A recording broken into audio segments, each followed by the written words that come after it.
Walking in the house in my road, gotta make her put it on. She don't like wearing clothes, just left Concord. North Carolina, I was licking on booty and a whole lot of vagina. Eat a pizza with some ice cream, she'll remember you. Ice Cube, make it chip like the winter do. See me with the crew, I better get some food. I see you looking like you do. Had to make a move, make a move.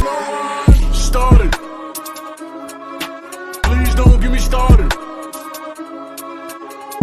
Started. Please don't. Now, in San Quentin, you seen any kind of gang violence, anything like that?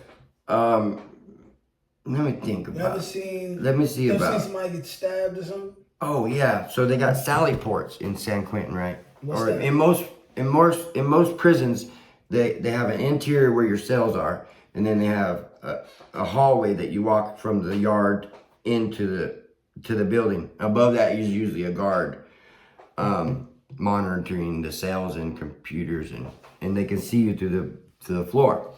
Well, I was walking through, like everybody else, in line, a Mexican guy behind me, I don't know who else was behind me, and a white guy in front of me.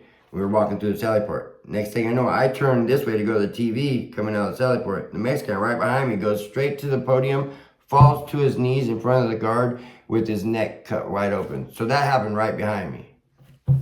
Right behind. Right, and didn't even know it. So that's why I'm saying be aware of your surroundings. So the Mexican's enemy. And you know what it turned out to be over? What? A 10-cent soup that he refused to pay back. Disrespect. And he got murdered over that. 10-cent soup. Watch your top ramen loaning now.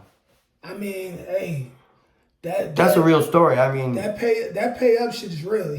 It's a lot of times you be out there, you get murdered or. But the thing was is that he had the money. He was just disrespectfully telling him, "Fuck you, ain't getting shit from me, pasa." You know. Just like, what you gonna do? What you gonna do? Well, that boy showed him what he gonna do. Testing the man gangster. Yeah. Yeah. It could be that, or you could end up getting your booty taken. Yeah. Yeah. I got in a fight one time with the cellie. He was huge, bro. He bounced me off that cell every which way. Broke my collarbone right here. See that big ass? How y'all, what did that fight happen or what happened? Because he won the bottom bump, and I wasn't giving it up. I had a bottom bunk chrono. Fuck you. You can't crawl your ass up there and jump down. That's not my problem. Go get another cell. So yeah, we went round and round, and I didn't give up. And the guards finally came in. They said, "Oh no, you got to go." So they took him out, left me on my bottom bunk chrono. I got paperwork, motherfucker. And I had a soft shoe chrono. I know how to use the system, bro. I got my tennis shoes in there now. Yeah. So that was Pleasant Valley, digging holes in gravel as long as your shovel.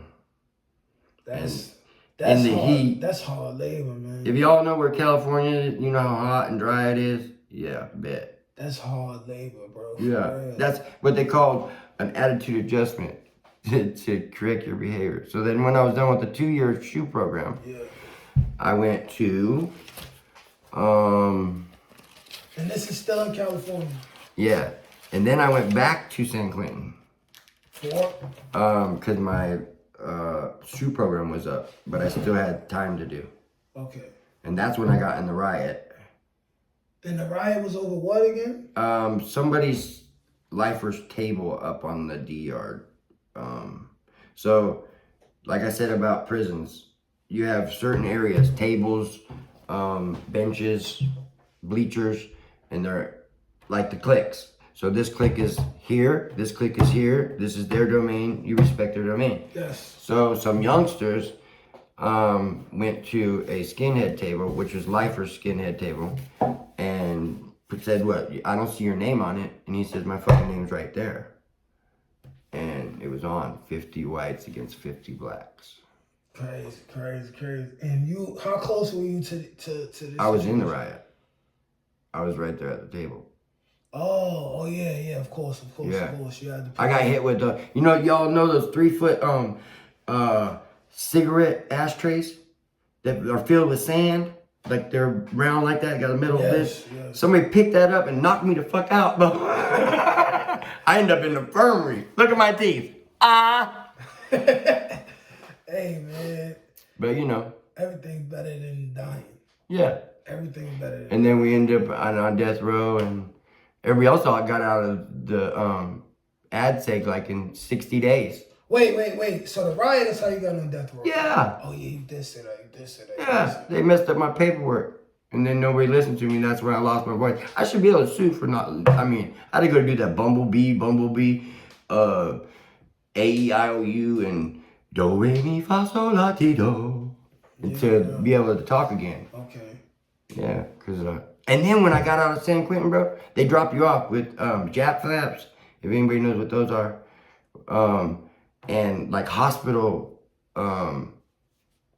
scrubs, no pockets, and $250. So everybody knows you're getting out with some money and nowhere to hold it. So they tried to jack me at the bus stop. I had to do with the phone. I'm like, I'm going right back to prison. I jumped on the first bus and left. I wasn't even on the right bus to get home. I just got the hell out of there.